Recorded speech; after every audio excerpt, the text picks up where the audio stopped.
پیارے دوستوں، السلام علیکم ورحمۃ اللہ وبرکاتہ۔ آپ نے یقیناً حضور انور ایدہ اللہ تعالیٰ بن نصر العزیز کا خطبہ جمعہ سن لیا ہوگا۔ آپ کے لیے ہم نے خطبہ جمعہ پر مبنی ایک کوئز تیار کیا ہے۔ آئیے اس کوئز کے ذریعے دیکھتے ہیں کہ آپ کتنے سوالوں کے درست جوابات دے پاتے ہیں۔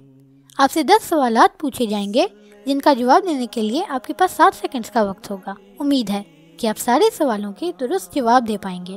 اپنے سکورز ہمیں کمنٹ سیکشن میں ضرور بتائیں۔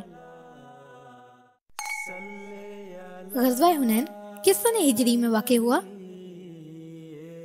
3 آپشن میں سے درست کا انتخاب کیجیے۔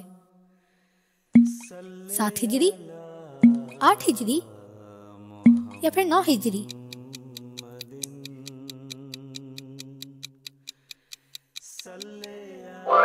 جی ہاں، غزوہ حنین 8 ہجری میں ہوا۔ چلیے آگے بڑھتے ہیں۔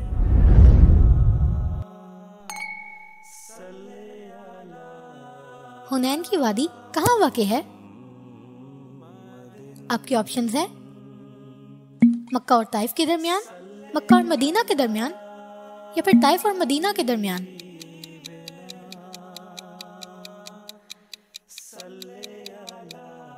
وادی حنین مکہ اور طائف کے درمیان واقع ہے۔ چلیے اگلے سوال پر چلتے ہیں۔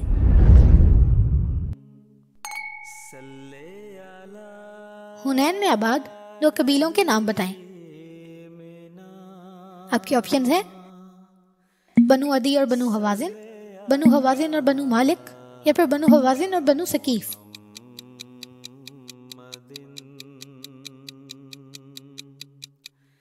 ان کا نام بنو حوازن اور بنو ثقیف ہے۔ امید ہے ہم نے صحیح جواب دیا ہوگا۔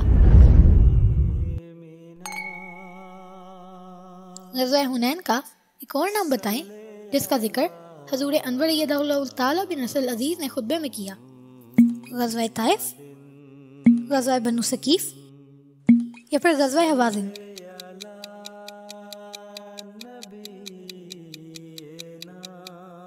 غزوہ حنین کا دوسرا نام غزوہ حوازن ہے۔ چلیے اپنے اگلے سوال کو دیکھتے ہیں۔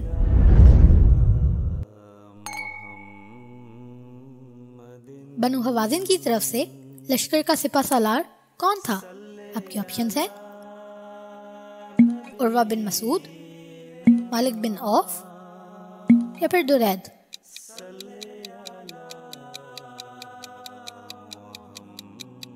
بنو حوازن کی طرف سے لشکر کا سپہ سالار مالک بن عوف تھا۔ چلیے اپنے اگلے سوال پر چلتے ہیں۔ ابو جہل کے ستیلے بھائی کا کیا نام تھا جو فتح مکہ کے دن مسلمان ہو گئے تھے؟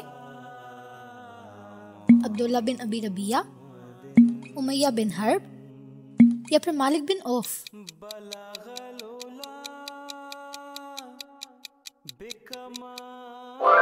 ان کا نام عبداللہ بن ابی ربیعہ تھا۔ چلیے اگلے سوال پر چلتے ہیں۔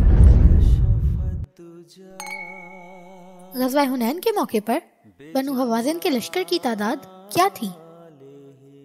آپ کے آپشنز ہیں 15,000، 40,000 یا پھر 20,000، 15,000، 40,000 اور 20,000۔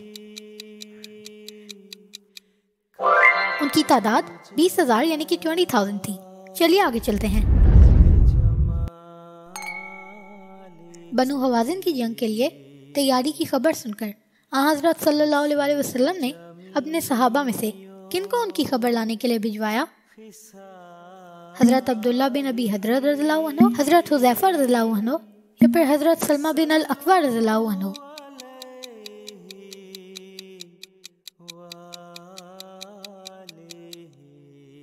آپ نے حضرت عبداللہ کو ان کی خبر لانے کے لیے بھجوایا۔ چلیے اگلے سوال کی طرف روانہ ہوتے ہیں۔ غزوہ حنین کے موقع پر حضور صلی اللہ علیہ وسلم نے کس مشرک سے بطور قرض کچھ ہتھیار مانگے جنہوں نے بعد میں اسلام قبول کرنے پر قرض واپس نہ لیا؟ ابو سفیان بن حرب، اکرمہ بن ابی جہل یا پھر صفوان بن امیہ۔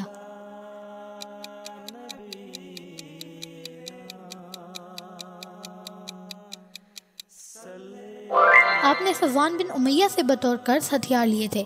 چلیے اپنے آخری سوال پر چلتے ہیں۔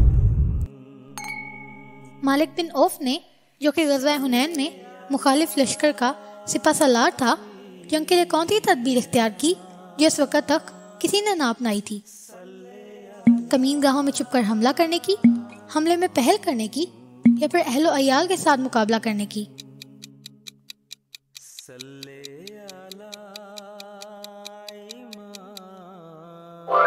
اس نے اہل و عیال کے ساتھ مقابلہ کرنے کی تدبیر اختیار کی۔